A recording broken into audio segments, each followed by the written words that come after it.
दुनिया के साउथ में एक ऐसी जगह जहाँ कोई भी सिविलाइजेशन नहीं है, क्योंकि यहाँ पे लोएस्ट टेम्परेचर जाता है -94 डिग्री सेल्सियस, जो कि इसे इनहेबिटेबल बनाता है।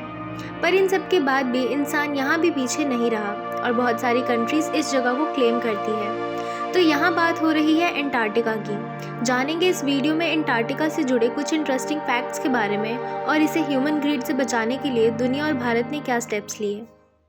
एंटार्क्टिका वर्ड को 2nd सेंचुरी एडी में मारिनस के द्वारा क्वाइन किया गया था और ये वर्ड ग्रीक वर्ड आर्क्टोस से आया है, जिसका मीनिंग होता है बेयर। पर ये जंगल्स वाला बेयर नहीं है। यहाँ पे नॉर्दर्न स्काई के एक कॉन्स्टिलेशन अर्सा मेजर के कॉन्टेक्स्ट में यूज़ किया गया है। अर्सा मेजर कॉन्स्टिलेशन को द ग्रेट बियर कॉन्स्टिलेशन भी कहा जाता है।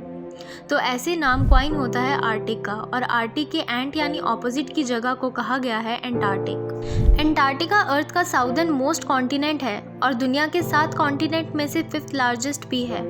एंटार्क्टिका का मेजर पोर्शन 98% बर्फ़ में ढका हुआ है। इसका साइज़ 14.2 मिलियन किलोमीटर स्क्वायर है और इसे पार्ट्स में बांटा गया है, ईस्ट एंटार्क्टिका और waste Antarctica.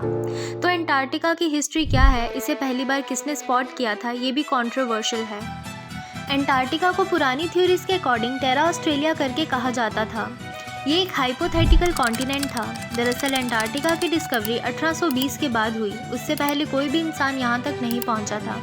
But 15th century और 18th सेंचुरी के मैप में टेरा ऑस्ट्रेलिया का जिक्र होने लगा। साल 1773 में जेम्स कुक और उनके साथी पहली बार एंटार्क्टिक सर्कल को क्रॉस करते हैं, पर ये मेनलैंड एंटार्क्टिका तक नहीं जा पाते। माना जाता है ये सिर्फ 240 किलोमीटर दूर थे एंटार्क्टिका से।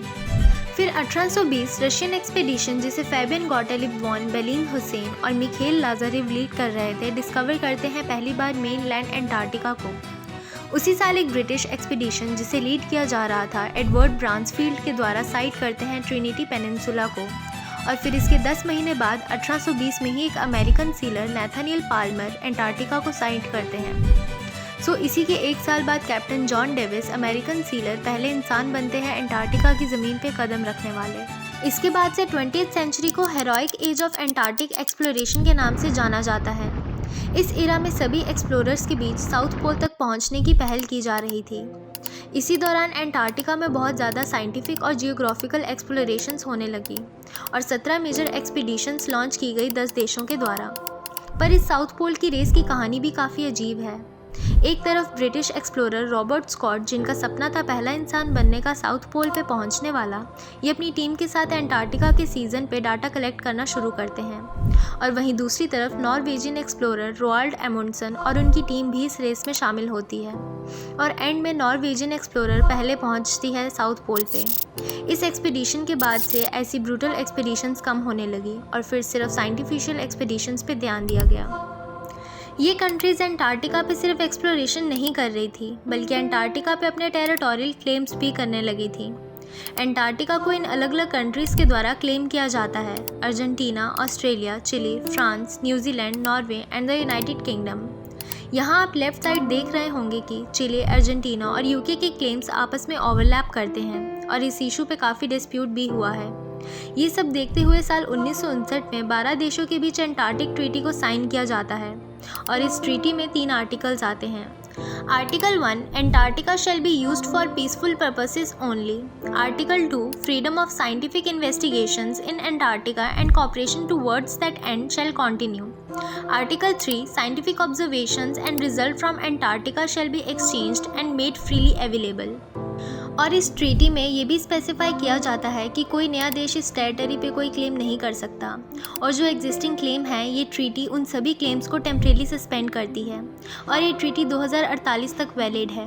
आज के दिन इंटरनेशनल काउंसिल और साइंटिफिक रिसर्च की एक स्पेशल कमेटी को गठन किया है, जिसके अंडर अलग अलग देशों के मेंबर साइंटिस्ट के साथ एंटार्क्टिका पे काम करते हैं और एक दूसरे के कोऑर्डिनेशंस में यहाँ पे रह रहे हैं।